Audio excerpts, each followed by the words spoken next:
হাত খালি হওয়ার পেছনে সরকারি দায়ী। কেন এই Google pay, phone pay, VAT pay, কুলো পে এগুলো আনবার কি দরকার ছিল? বেশ কত সুন্দর পকেটে টাকা থাকতো, মানি ব্যাগে টাকা থাকতো, আমরা ঝেড়ে ঝেড়ে নিজেদের সবগুলো মিটাই দিতে পারতাম।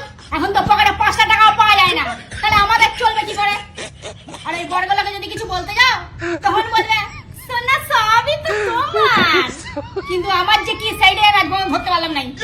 এবারে সামনে পুজো আসছে, এবারে পুজোর এত কেনাকাটি কি করে কিনবো, শাড়ি গয়না সব কি করে কিনবো? আমাদের এই সমস্ত প্ল্যানের জল ঢেলে দিয়েছে এই সরকার, গুগল পে, ফোন পে, ঝ্যাঁক পে করে করে। আর এই বরগুলো এখন আবার হয়েছে কোন মানে করোড়পতি অমিতাভ বচ্চনের মতো। যখনই তুমি 2টা পয়সা চাইতে যাবে বলবে क्या करोगे तुम इतना सारा धनराशि लेके।